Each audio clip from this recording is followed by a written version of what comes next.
देवर भाभी का एक नोक झोंक गीत है। आप सबको कैसा लगा कमेंट बॉक्स में ज़रूर बताना कि दोनों देवर भाभी ने कैसा नोक झोंक किया है। देवरा बेईमान हमसे मिलावे नजरिया, देवरा बेईमान हमसे मिलावे नजरिया। हे भाभी तेरी चोली में क्या है, ये भाभी तेरी चोली में क्या है। दो दो है अनारी देवरा, दो दो है अनारी देवरा।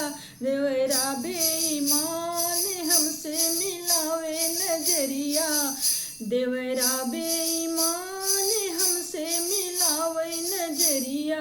हे देवरा तेरे अंडर बियर में क्या है, ये देवरा अंडर बियर में क्या है।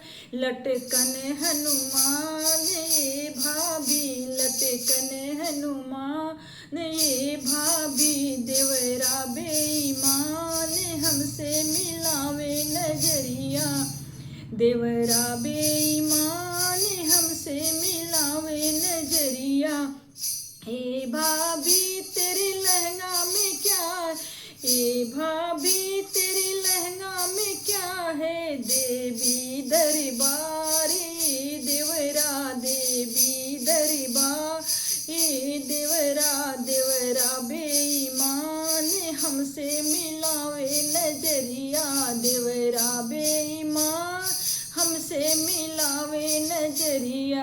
हे भाभी सिंदूर जुलाओ, हे भाभी सिंदूर जने उलाओ। पूजूं हनुमान ये भाभी, पूजूं हनुमान ये भाभी। देवरा बेईमान हमसे मिलावे नजरिया, देवरा बेईमान हमसे मिलावे नजरिया। हे देवरा जाके गंगा जल ले आओ, हे देवरा पूजा थाली जुलाओ। पूजूं दरबारी देवरा, पूजूं दरबारी देवरा।